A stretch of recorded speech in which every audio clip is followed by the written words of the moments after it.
Salut les gens, vous avez apparemment vraiment kiffé le premier épisode de ce nouveau format, ce qui fait super plaisir. Donc on remet le couvert aujourd'hui avec une nouvelle fournée dédiée cette fois-ci au genre de la science-fiction, parce que je sais pas si vous avez remarqué, mais moi la science-fiction, j'aime bien ça. Donc on attaque tout de suite avec le premier des trois films, qui est Star Wars de George Lucas, sorti en 77. Qu'est-ce qu'on se marre. Le premier film qui est donc High Origins de Mike Cahill, sorti en 2014. Mike Cahill, c'est un mec qui, en tant que réalisateur, a fait deux longs métrages, Another Earth en 2011 et donc High Origins en 2014. Et pendant un temps, j'ai hésité à vous présenter Another Earth à la place de High Origins, parce que déjà c'est un film qui est plus explicitement ancré dans le genre de la science-fiction, mais finalement j'ai décidé de partir sur High Origins pour deux raisons. Déjà tout simplement j'ai préféré High Origins, ce qui est quand même une raison assez importante. Pour vous faire rapide sur Another Earth, en fait ce film parle de l'apparition du jour au lendemain d'une deuxième planète Terre jumelle dans notre ciel, juste en face de la planète Terre. Donc ça pose toute une série de questions métaphysiques, techniques, logistiques et j'en passe. Et déjà dans ce film, on sent que Mike Cahill, c'est un réalisateur qui aborde ses films avec des visions très fortes, quelques images qui vont vraiment guider tout son processus créatif.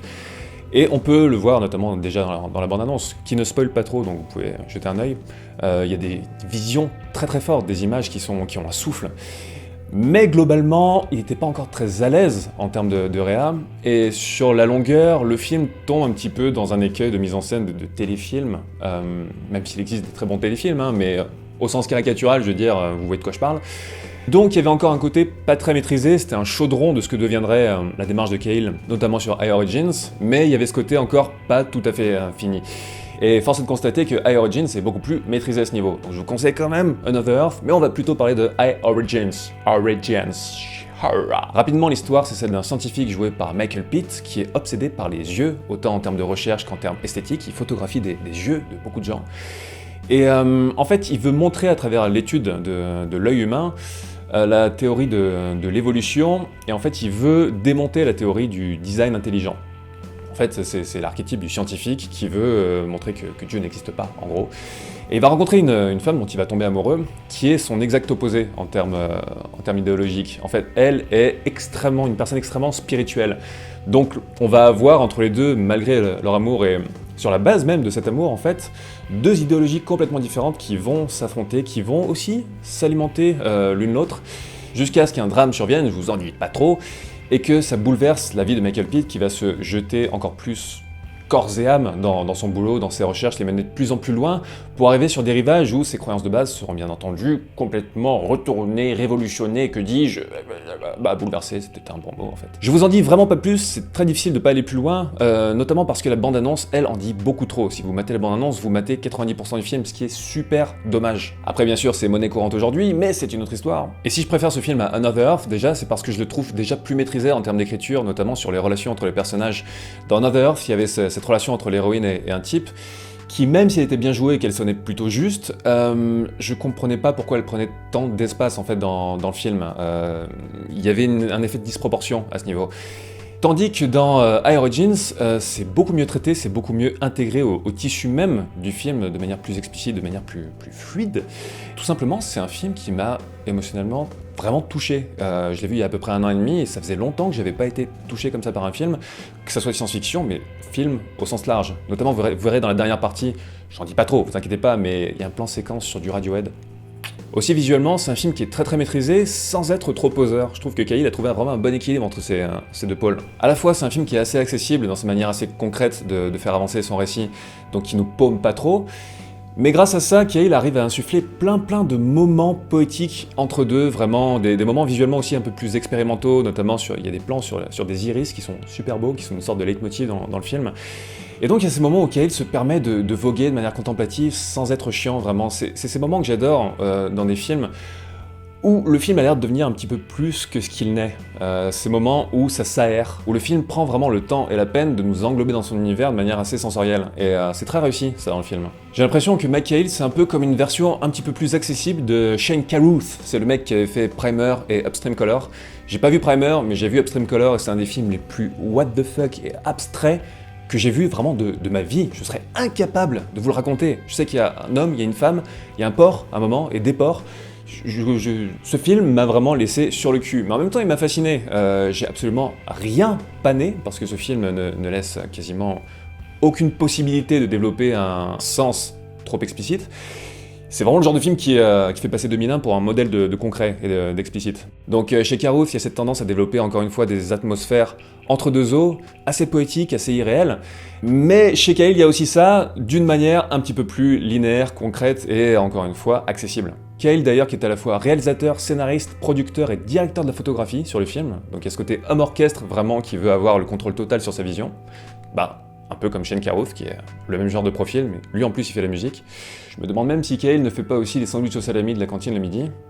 À vérifier. Et j'oubliais, tout à l'heure j'ai parlé du scénario qui est plus maîtrisé que sur Another Earth, mais il y a aussi quelques limites et quelques réserves que je peux avoir et que pas mal de gens apparemment ont eu sur ce film en le regardant, c'est que il balance beaucoup de choses intéressantes, mais c'est aussi les quais de balancer beaucoup de choses intéressantes, c'est qu'on ne pourra pas tout traiter. Donc il balance beaucoup de pistes, sans forcément arriver à les pousser toutes dans leurs recoins les plus intéressants. Ce qui a aussi poussé pas mal de personnes à taxer le film de New Age poète-poète.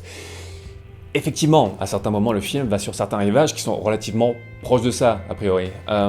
Mais pour moi, le film dépasse vraiment ces considérations-là. C'est avant tout un film qui est ultra sincère et honnête vis-à-vis de ce qu'il essaie de raconter à échelle humaine, de manière assez humble. Oui, on peut le voir comme un film naïf, particulièrement dans le contexte actuel, mais c'est un film qui revendique cette naïveté, vraiment. Et très rapidement pour finir, la deuxième raison qui m'a poussé à choisir I Origins plutôt que Another Earth, c'est tout simplement que I Origins est moins explicitement ancré dans la science-fiction. Ça peut même être débattu, est-ce que c'est un film de science-fiction ou pas. Mais si on s'en remet à la définition de base de la SF, à savoir une fiction fondée sur les évolutions possibles de la science, autant en termes de progrès qu'en termes de régression, c'est un film de SF qui base une fiction sur les évolutions scientifiques de ce personnage, et qui va sur des rivages assez inexploré à ce niveau. Je sais que parmi le public de cette chaîne, il n'y a pas forcément que des connaisseurs en SF. Il y en a même parmi vous qui pourront avoir certains a priori contre le genre en pensant que c'est des vaisseaux spatiaux qui se tirent dessus et piou piou piou et c'est tout. Non. Mais même les vaisseaux spatiaux qui se tirent dessus en faisant piou piou piou, ça peut être super. Mais il n'y a pas que ça. Et montrer à quel point I Origins appartient à ce genre tout en étant sur ses rivages et en touchant à plein d'autres choses, ça peut être aussi une porte d'entrée dans une certaine forme de SF. Donc j'espère que I Origins vous plaira autant qu'il m'a plu, et on passe tout de suite au deuxième film de la sélection du jour, qui est A Boy and His Dog, de L.Q. Jones, sorti en 1975, et dont le titre français est Apocalypse 2024. On dirait un titre de vieille série B à la Walter Hill, ce que le film n'est pas tout à fait. L.Q. Jones, le réalisateur, avant tout c'est un acteur qui a tourné dans énormément de choses, qui a notamment beaucoup tourné avec Sam Peckinpah. Et en tant que réalisateur, je crois bien que A Boy and His Dog, c'est son seul long métrage de cinéma. Il a réalisé quelques autres trucs par-ci par-là, notamment des épisodes de la série télévisée Hulk. Mais A Boy and His Dog, donc, ça se pose là comme un cas à part dans sa filmographie. C'est adapté d'un bouquin qui était sorti en 68, c'est un film post-apocalyptique. Au début, j'avais envie de vous conseiller un film post-apo très très fun pour contrebalancer le côté contemplatif de I Origins. J'étais parti sur Doomsday de Neil Marshall, sorti en 2008, qui est un hommage vraiment à tous ces films d'exploitation des années 80 post-apo. Et c'est typiquement le genre de film qu'il faut voir avec une gueule de bois et un café par rapport auquel on est très bienveillant à cause de ça. Et en fait, ça fait très longtemps que je l'ai pas vu et je me dis que peut-être si je le voyais aujourd'hui, je me rendrais compte que j'étais un poil trop bienveillant à l'époque par rapport à ça. Donc, faute de l'avoir revu récemment, je le laisse de côté, dans le doute. Par curiosité, jetez quand même un œil, comme ça vous me direz si c'est de la daube ou pas. À la place, donc, je vous conseille un autre post-apo, qui est A Boy and His Dog, qui est assez particulier. C'est l'histoire d'un ado ou d'un jeune adulte qui s'appelle Vic et qui erre à travers ce monde dévasté, avec son chien Blood, qui est un chien télépathe. Voilà, donc c'est un chien mais qui parle beaucoup, mais vous inquiétez pas, c'est pas genre mauvais sous Disney des années 80 où il y a un chien qui va faire... Et il rajoute une voix par-dessus et c'est vraiment daubé. Non, là c'est juste un chien télépathe, donc c'est un chien qui joue comme un chien, d'ailleurs c'est un chien très mignon, c'est mon acteur préféré du film. Et sur la voix, ils ont rajouté une sorte d'effet de vieille radio, donc tout de suite, sans avoir expliqué, on comprend qu'en fait c'est juste une connexion purement mentale. Donc on sait pas trop si juste Vic est complètement fou et qu'il imagine que son chien lui parle ou si son chien lui parle vraiment télépathiquement.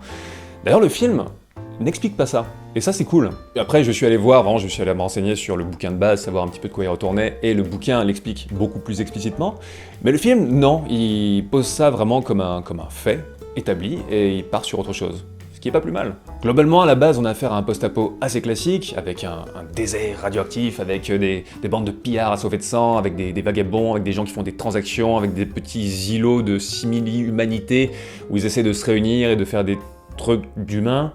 Et donc, on est sur un truc assez classiquement post-apo, mais il y a une donnée qui est exploitée dans ce film et qui prend une certaine place que j'ai peu vue, voire pas du tout traitée dans d'autres post-apo, ou en tout cas pas comme ça, qui est la donnée de la frustration sexuelle. Il y a cette scène hallucinante où il y a Vic et Blood qui rejoignent un campement / village, où il y a un certain nombre de gens qui sont en train de se faire une sorte de séance de cinéma avec du vieux matos récupérés, avec des bobines complètement rayées, ils se regardent tous un film de cul. C'est assez original. Et le truc absolument horrible dans le monde qui est dépeint, c'est que par rapport à ça, il y a beaucoup de gens qui se sont transformés en prédateurs sexuels, et il y en a même certains qui ont des chiens qui les aident à pister les dernières nanas qui sont cachées ça et là. C'est sordide au possible.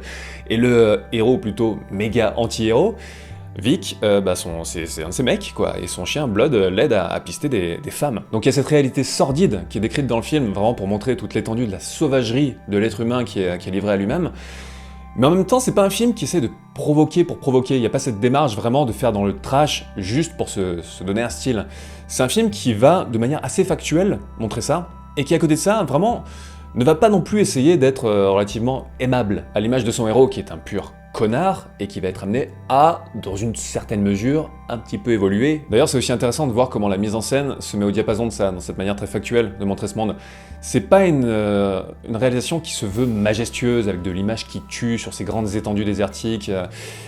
Non, c'est une réalisation assez sèche, vraiment, qui est toujours un petit peu à hauteur d'homme, vraiment, toujours assez proche des personnages, vraiment impliqués dans l'action. Donc il y a un côté très rugueux qui est assez impliquant en termes sensoriels.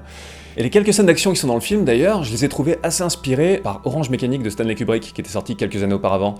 Surtout dans la manière, en fait, de créer des ruptures de ton entre le reste du film, qui est assez posé en termes de réalisation et montage, et les scènes d'action, qui, bien entendu, en tant que scène d'action, doivent s'emballer, avoir une dynamique différente, mais créer une rupture de ton et nous prendre à revers, même par rapport à la manière dont on imaginait que ça pourrait s'emballer. Là, par exemple, il y a une scène où Vic fuit après avoir volé un truc, il se fait canarder par une bande de pillards complètement tarés, et d'un seul coup, il roule au sol, se retourne, tire sur le mec, et dans la manière de monter, en fait, l'action, sa manière de rouler, se retourner, tirer immédiatement, et on voit l'impact sur le mec immédiatement, il y a une manière très très impactante, et surtout qui est très surprenante pour un film de l'époque, même dans la manière à l'époque de monter des scènes d'action. C'est peut-être le côté Sam Peckinpah de L.Q. Jones, et la manière dont il a travaillé avec Peckinpah, et la manière de Peckinpah de filmer la violence, notamment dans La Horde Sauvage. Il y a peut-être un cousinage à ce niveau-là, ça me fait marrer en fait de découvrir des trucs auxquels j'avais pas pensé pendant que je suis en train de filmer. Mais bref, voilà, Peckinpah et Kubrick. Après, bien entendu, A Boy and His Dog est très très loin du souffle et de l'impact des films de Peckinpah et Kubrick, mais on sent encore cette influence là qui est là. Je ne vais pas vous en dire beaucoup plus pour pas vous griller la surprise, mais sans vous spoiler, vous inquiétez pas, sachez quand même que le héros va rencontrer des survivants qui ne vivent pas en surface et qui ont maintenu ce qui est censé être la civilisation humaine, dans tout ce qu'elle a de prétendument raffiné. Donc on a cette opposition classique en SF entre l'homme sauvage et l'homme civilisé, là en plus opposition qui se traduit de manière assez verticale entre surface et souterrain. Et bien entendu, ce qui est censé être la civilisation humaine, eh ben putain, c'est pas reluisant. Donc certains ont pu parler de fables métaphysiques ou allégoriques concernant ce film. J'irais pas jusqu'à dire que c'est un film métaphysique, très loin de là, mais il pose un regard très très noir sur ce qu'est l'humanité, et ce malgré l'évolution que va connaître le héros, forcément. Il y a quand même quelques lueurs d'espoir au sein de la merde globale, mais globalement ça reste un post-apo assez fataliste, et est-ce que ce n'est pas censé être fataliste de toute manière, un post-apo? Donc c'est un film qui est assez foutraque, assez imparfait, qui a quelques longueurs qu'on peut pas mettre sur le compte du « oh, regardez, je suis contemplatif et c'est cool ». Non, c'est un film qui a ses défauts, qui a parfois du mal à trouver son rythme et même son propos au sein de ce rythme, mais ça reste vraiment une curiosité qui a certaines qualités et que je vous conseille si vous êtes fan de SF et notamment de post-apo, parce que dans ce domaine, il reste relativement à part. Ah, et j'oubliais, ce film a été une des sources d'inspiration pour la série de jeux Fallout. Voilà. Le troisième et dernier film que je vais vous présenter aujourd'hui est Les aventures de Buckaroo Banzai à travers la 8ème dimension de W.D. Richter, et bordel, j'aime ce titre. W.D. Richter, c'est un mec qui est surtout connu pour ses activités de scénariste, c'est notamment lui qui avait fait le scénario de L'Invasion des profanateurs de Sépulture, la version de 78, et Les aventures de Jack Burton dans les griffes du mandarin de John Carpenter, donc Les aventures de Jack Burton dans les griffes du mandarin, Les aventures de Buckaroo Banzai à travers la 8ème dimension, on voit la parenté là ou pas? Ça raconte une histoire complètement frappée avec un physicien slash neurochirurgien slash rockstar qui s'appelle Buckaroo Banzai, qui franchit la barrière de la 8ème dimension au volant de son automobile expérimentale avec une invention de son cru qui est l'oscillateur, et un savant fou qui va essayer de lui voler certains trucs, certaines inventions pour faire venir des extraterrestres pour détruire la Terre. Et là, je vous raconte juste 0,1% de tout le foutoir jouissif qu'est ce film. Ça n'a aucun sens, ça part justement dans tous les sens. Et il y a pas mal de gens qui considèrent Buckaroo Banzai comme un nanar. Et je peux comprendre pourquoi. Mais pour moi, un nanar, on ne rit pas avec un nanar, on rit d'un nanar. Et Buckaroo Banzai, c'est un film, je ne ris pas de lui, je ris avec lui, parce que ce foutoir est complètement assumé dans une démarche en fait, de rendre hommage à toutes ces séries d'exploitation du début des années 70 et même des années 60 qui sont complètement frappées elles aussi. C'est ce que je vous disais en fait dans la chronique sur Frayeur par rapport à la suspension d'incrédulité, où il y a des cas particuliers où si un film définit sa propre manière d'être incohérent, eh ben il peut foncer quoi, il peut vraiment foncer. Et Buckaroo Banzai n'a aucunement la prétention d'être cohérent, vraiment, c'est le moins qu'on puisse dire.